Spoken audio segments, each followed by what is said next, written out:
শাবি Alonso কি premier লিগে তার সেই পরিচিত লেভারকুসেন সিস্টেম প্রয়োগ করতে শুরু করেছেন? রিয়াল মাদ্রিদের কোচ হিসাবে যে ফ্রিডমটা হয়তো পুরোপুরি পাননি, সেটাই কি ফিরে পেলেন চেলসির ডাগআউটে? এদিকে ক্লাব বিশ্বকাপটা জেতার পর চেলসির যে সুদিন ফিরে আসবে বলে ধরেই নেওয়া হয়েছিল, তা এনজো মারেস্কার আন্ডারে লাপাত্তা হয়েছিল নিমিষেই। পুরো এক সিজন জুড়ে ডিজাস্টার। মারেস্কাও বিদায় নিলেন।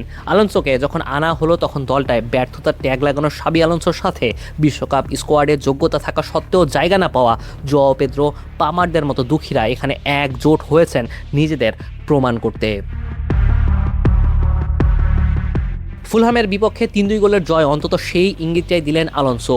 অন্যদিকে প্রতিপক্ষের ডাগআউটে ছিলেন তারই পরিচিত মুখ আলভারো আরবেলোয়া, যিনি নিজেও রিয়াল মাদ্রিদের কোচের দায়িত্ব সামলেছেন। দুই সাবেক রিয়াল কোচের এই মুখোমুখি লড়াইয়ে আরবেলোয়ার ফুলহ্যামও কিন্তু কোনোভাবেই সহজে হার মানেনি, বরং চেলসির আক্রমণাত্মক ফুটবলের জবাবে শেষ পর্যন্ত দারুণ লড়াই করেছে তারাও।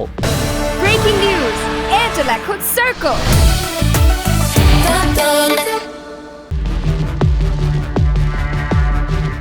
ম্যাচের শুরু থেকে আলোনসোর পরিকল্পনাটা চোখে পড়েছে।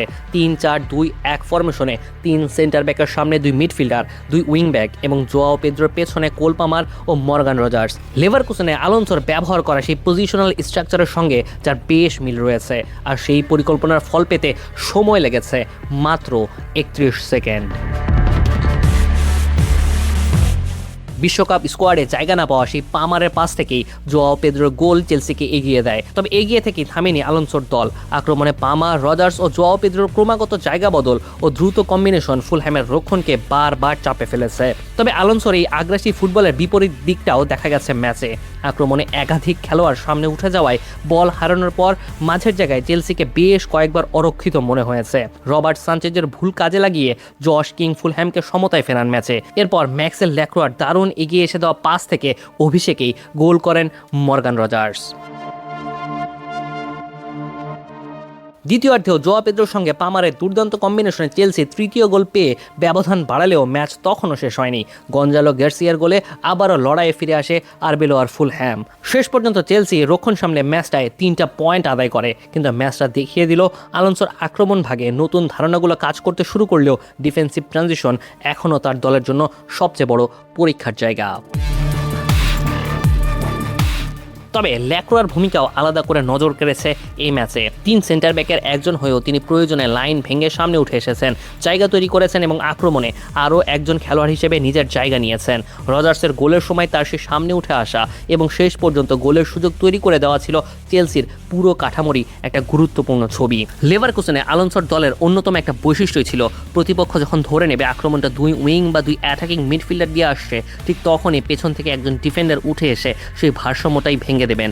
চেলসিতেও সেই ধারণাটা ধীরে ধীরে দেখা গিয়েছে গত ম্যাচে। জোয়াও পেদ্রো, পামারা বিশ্বকাপ স্কোয়াডে জায়গা পাননি। এ দলটা ভীষণ জেদি হবে এই সিজনে। নিজেদের প্রমাণ করার জন্য এমন একজন কোচও এসেছেন যিনি নিজেও লেভারকুসেনে সেই সম্মান অর্জন করেছিলেন, যে সম্মান তাকে বিশ্ববিখ্যাত রিয়াল মাদ্রিদের ডাগআউটে নিয়ে গিয়েছিল, কিন্তু সেখানে মন্দ কপালে সেই সম্মান ধরে রাখতে পারেননি। এবার তাই আলোনসোর নিজেরও প্রমাণ করার পালা, আর সাথে পামার, পেদ্রোদেরও। আর এই দুই পক্ষের জেদ যদি একসঙ্গে কাজ করে তাহলে এই চেলসি এই সিজনে কতটা ভয়ঙ্কর হয়ে উঠতে পারে সেটাই এখন দেখার বিষয়। অন্যদিকে আরবেলোয়ার ফুলহ্যামও যে সহজে পথ ছেড়ে দেবে না সেটা এই ম্যাচে তিনি পরিষ্কার করেছেন। আলোনসো চেলসি জয় দিয়ে শুরু করেছে ঠিকই, কিন্তু আরবেলোয়াও হেরেও লড়াইয়ের দারুণ বার্তা দিয়েছেন। তো সাবেক রিয়াল কোচের প্রিমিয়ার লিগ অধ্যায়ের শুরুটা তাই হয়েছে দারুণভাবেই। দুজনেই নিজেদের নতুন করে প্রমাণ করতে এখানে এসেছেন। মুনিম শাহরিয়ার, ৭১।